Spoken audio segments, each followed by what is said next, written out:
This is Rover Red. Welcome to the Otherwhere. If you would like to help Rover Red survive her perilous journey, please go to roverredpodcast.com/vote. You could submit your suggestions, vote on what Rover Red does next, or join the Rover Council. The Rover Council is free to join, and they receive access to 3 unpublished prequel episodes of Rover Red, as well as special polls hidden on secret, password-protected pages. They act as Rover Red's collective unconscious. Rover Red is completely reader-guided, so make your decisions carefully.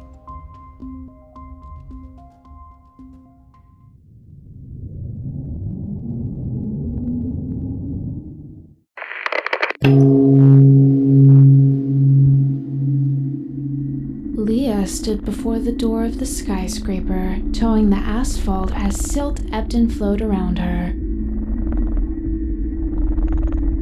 Evie? Leah? What's taking so long? Can you hear footsteps or talking from the other side of the door? No, Ricketts and the rest of the skyscraper's residents are probably preoccupied dealing with the silt that's currently crawling all over their building. Right. Should I press the button again? I wouldn't. Okay, well, let me know. What was that sound? That sound means the Rover Council has finished deliberating and has an answer for you. Oh. Okay. What do they think I should do? They have come to a consensus decision that you must find the map keys and the firewall key before doing anything else. Evie. We're surrounded by silt. I'm aware. I strongly disagree with the Rover Council's decision.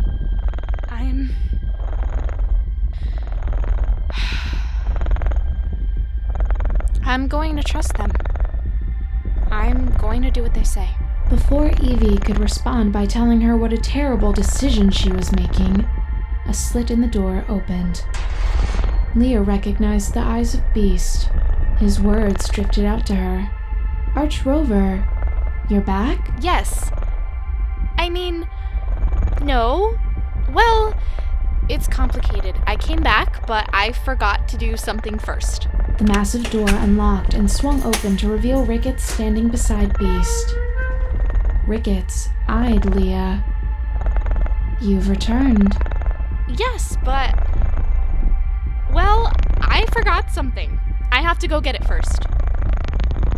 Ricketts' face grew very still. And I'll... what? Wait for you to return? Leah, please be careful. Yes, I have something I have to do first, and then I'll return. Ricketts laughed, but there was no joy in it. She turned away from Leah and whispered something to Beast. Leah, Ricketts just instructed Beast to Let go of me! Ricketts sighed as she watched Leah struggle in the massive man's grip. He manipulated her arms so that they were held behind her back. Ricketts approached. You know, I understand that you're new to Apocalypse, but even you should have known that to waste a famine noble's time is the utmost sign of disrespect. I've got a feeling you came here to spy on us, or to deliver something, but got trapped by the silt. I'm not really sure, and I don't really care. What I do care about is why you would ring the door of my skyscraper and then attempt to flee. What are you hiding? I'm not hiding anything. I just realized that I should probably do something that might help me find my brother. Ricketts grinned. And that was? Leah, do not tell her. I wanted to try again. You wanted to try again? Try what again? Try whom again? Really, this is all becoming a little... And then it happened. Leah tried to squirm from Beast's grip and the golden apple fell from Leah's hip pouch. Everyone in the small entryway froze. Everyone. Except for Ricketts. She took a single step back and lifted an eyebrow to Beast. He slammed Leah into the stone wall of the hallway 3 times before letting her collapse into a heap on the floor. Head bleeding, eyes blurry, ears ringing. Ow! Ricketts pointed to the golden apple. What is that? It's from Jolene. She told me to give it to you. Ricketts flicked her fingers at the apple and Beast moved forward to retrieve it. Beast looked at Ricketts for instruction, but before she could do anything, the apple twitched. Am I seeing things, Evie? No, the apple just moved. Something's inside it. The apple did more than twitch in the next few milliseconds. It seemed to melt at first, then disappeared completely. Ricketts' head jerked back and forth between Leah and Beast. Where did it go? I'm not sure. Running a scan. Ricketts' eyes narrowed. Who are you talking to? Scan complete. Oh no. That's why Jolene wanted you to give it to Ricketts. Leah, what have you done? What? What's wrong? It's inside him. It's inside Beast. Ricketts took a step toward Leah. What do you mean inside? The apple was from Conquest. I can only guess that Beast started screaming then. What's happening to him? I don't know. I have no point of reference for this event, but it appears as though the apple has absorbed through the pores of his skin and is now systematically liquefying his major organs one at a time. Ricketts began to back away from both Beast and Leah, yelling to be heard over the screams. You're not a spy at all. You're an assassin! No, I'm not an assassin. I'm trying to find my brother. Ricketts stepped through the door at the far end of the hallway, but before she closed the door, she said, When I made that deal with Crane, I never realized that Rovers worked for Conquest. You'll never see your brother again. I'm going to make sure of that. No! No! We need to leave the skyscraper, Leah. Ricketts is no doubt gathering a sizable force with which to kill you. We need to exit. Jonah, Ricketts made a deal with Crane. You heard her. Crane sold Jonah to her. He sold my brother. We must leave if you want to have any chance. She has my brother! Evie! Yes, but... Beast fell forward with a heavy thump. His eyes stared back at Leah, but the life was gone from them. His mouth slowly began to open, wider and wider, revealing something that gleamed in the light. The golden apple emerged from his mouth, and then slowly began rolling toward Leah. Leah, get up. We have to go. Whatever that thing is, it's not finished. Ow! I can't get my balance. Get up, Leah. Now! It's rolling this way. I'm trying. I'm trying. You're doing well. We're almost to the door. Keep going. Behind Leah, another door opened and Ricketts appeared, flanked on either side by more men and women that looked just like Beast. Kill the Rover, Ricketts screamed. She killed one of your herd. Almost there. Behind Leah, the apple rolled within an inch of her foot as the other beasts of the skyscraper approached, keeping their distance from the apple, but ready to crush Leah as soon as they could. Maybe the silt is gone. Maybe we'll get lucky. Leah shouldered open the door, almost taking a step forward before she realized that would have meant stepping directly into the silt. No. The apple rolled against the back of her boot, and then Leah felt a heavy weight begin climbing the leg of her suit. Without thinking, she reached down and tried to remove whatever was crawling there, as soon as her ungloved hand touched the heavy lump. The weight disappeared. Evie? It's inside of you now, Leah. What do I do? I have no further input. Goodbye. Evie? Leah turned to look at the mass of people crowded in the narrow hallway. Ricketts' smile cut across her face as she headed the small army bearing down on Leah. You took my brother, but you won't take me. Leah closed her eyes, crossed her arms, and fell backwards into the waiting silt. Thick, tentacling strands wrapped around her body, pulling her deeper into darkness as pain bloomed in her stomach. Leah opened her mouth to scream, and silt flooded in.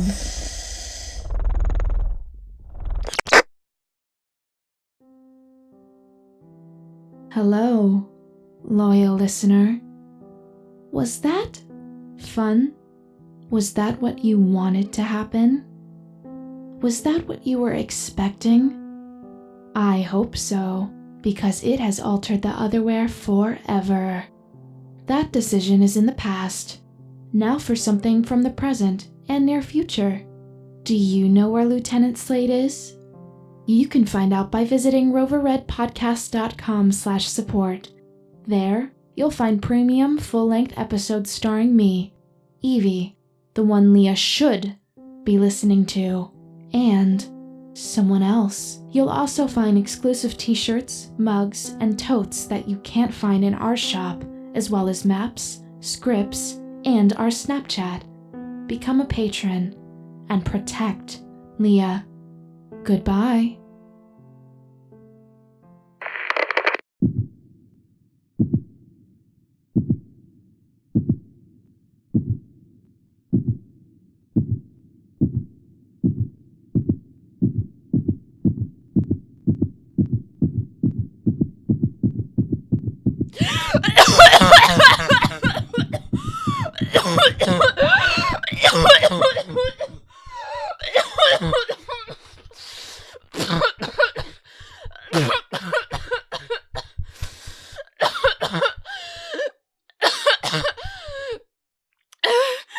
Leah, you're alive. What? How are you alive? It's hard to breathe. Heavy. Yes, there's something sitting on your chest. I don't see anything. It's spread flat across your chest, but it appears to be in some way related to silt. The black puddle on Leah's chest pulled in towards the middle, growing in size and taking shape. Evie? I don't know what's happening. I suggest that you not move, though. We don't. What is that? It appears to be feline in nature. Feline? It's a cat. But But? it's been altered by the silt. Where did it come from, though? It appears as though the silt you ingested interacted with that nasty piece of conquest technology that was inside you. It seems that the silt neutralized whatever the golden apple turned into, altering both the technology as well as yourself. I neither know what this has created, nor what it's done to your genetic makeup. So this cat is what was inside the golden apple mixed with silt? No, this is a mutation of what was inside. This is something entirely new and different. I will run further analysis to make sure, though. The cat on Leah's chest licked its paw once before hopping off. Is the silt gone, Evie? Yes, I believe so, but... Leah sat up, staring off in the distance at the skyscraper. The silt still flowed up and down its walls. How did we get this far from the building? The silt brought us here. The cat nosed its way under Leah's hand so that it rested on its head. It feels like it's made of sand, but almost oily. That's the silt. Somehow, the cat flattened into a black puddle that swam in spirals up Leah's arm, entering the suit at Leah's neck. What's it doing? The puddle skimmed over her skin, above her ribcage, twice, before exiting the suit where it had entered and collecting on her shoulder. It retook the form of the cat, rubbing its face against Leah's cheek. It's so tiny. It looks like it could sit in the palm of my hand. Yes, it appears to be a full-grown cat that is the size of a kitten. Kitten? A baby cat. Right. I'm going to call you Nightshade. If you and Nightshade are finished, we really must find shelter of some sort. You survived a direct encounter with silt. That's not something that's likely to happen again, as I have no record of a non-speaker surviving. To the east, there should... No. I'm not running, Evie. Jonah's in the skyscraper. We need to figure out a way to save him before Ricketts... Oh, so no. In the distance, Leah watched thick tentacles erupt from the earth and reach up the sides of the skyscraper. The silt only went up a little ways before it started to work on the building. tearing away huge chunks of the structure and flinging them across the landscape. The top of the skyscraper began to lean at first, then fell to the earth in the waiting silt. Tentacles crisscrossed the building, dragging it down below the surface. It's gone. It's gone. Yes. Jonah is gone. I'm sorry, Leah. He's dead. I don't understand. I thought he was a speaker. Maybe death was preferable to what Ricketts was doing to him? I thought he was telling us where he was. I thought I was doing everything I was supposed to do. I thought... Jonah! I'm so sorry! Jonah, I can't!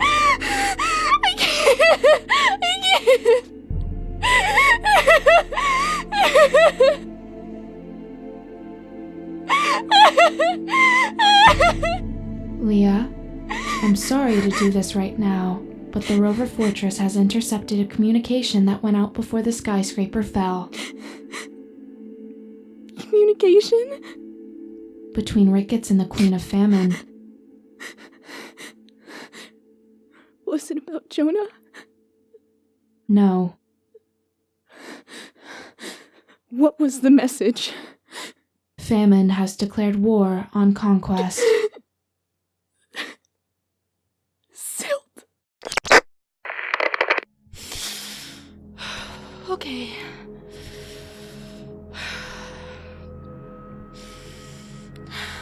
Evie? Leah? Plot the safest course to the field office. The field office? Why? The Rover Council wanted me to get the map key, so that's exactly what I'm going to do. There is still a fractional chance that Jonah might be with Jolene back at the Coliseum. Just how fractional? 0.0005%. So pretty much non-existent.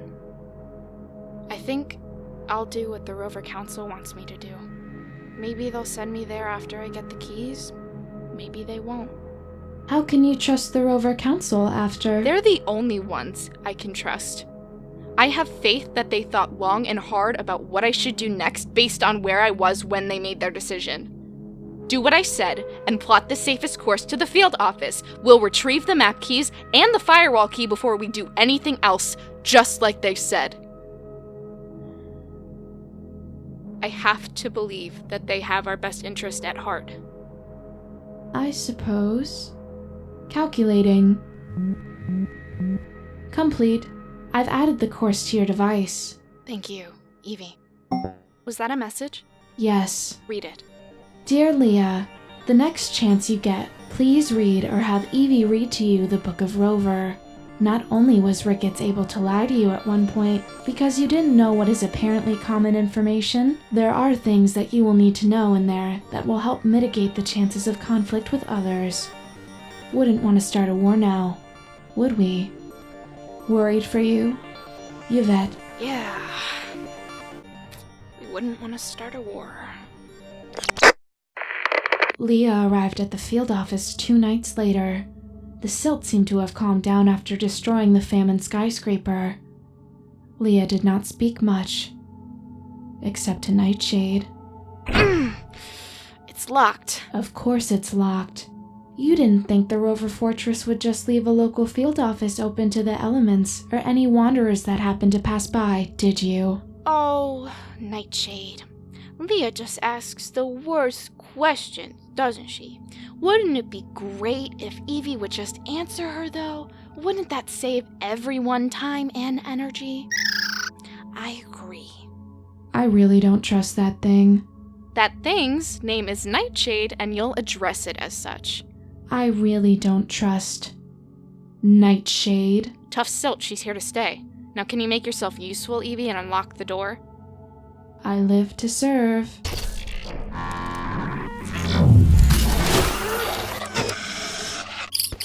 Nightshade? come back! We don't know what's in there! I'd be more worried about what Nightshade is going to do to whatever might be in there. Why? I've analyzed Nightshade further. She seems to be made from wild silt as well as the refined silt that Conquest uses to power their technology. Meaning?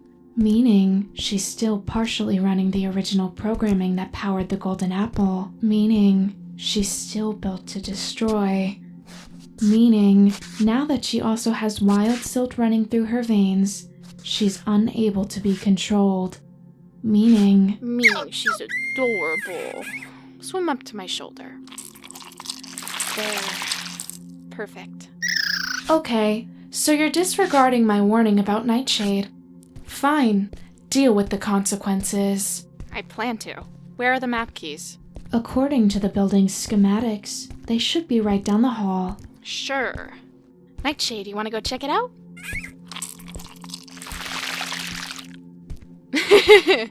Beware, wanderers. Nightshade is on the loose.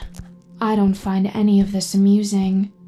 Why would you? You're an artificial intelligence. Turn right. I mean, as far as artificial intelligences go, you're not terrible, but you're not quality either. I am pleased that you would find me to be not terrible. I can't really say that I ever expect... Whoa. Leah entered the map room, staring at the backlit map of the Otherwhere. Nightshade sat on a shelf beside the map, licking her paw. I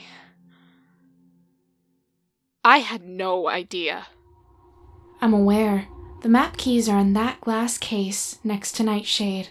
All you have to do is remove them and tap them to the ear I'm implanted within. Alright. Done. And the firewall key? It appears to be missing. Is that normal? Slade must have already been here.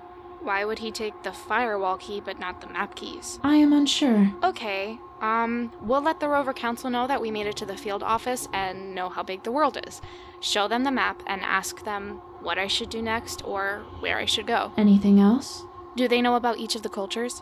Yes. Okay. Well, send them a rundown on each culture anyways. I don't want to leave anything to chance. I understand. Send the message. Message sent. Is that Silt? Is it back? No. I think Slade must have raked this office. He must have known we'd come here eventually. We have to get out before the building collapses. Okay, let's go. Nightshade, come on, we're out.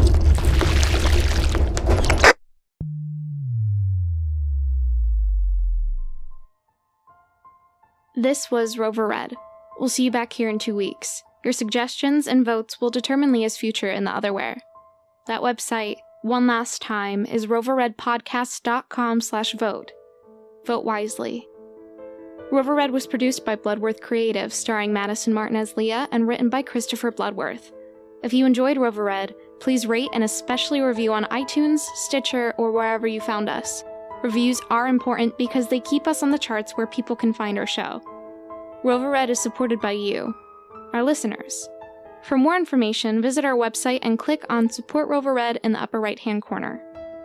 We couldn't make Rover Red without you.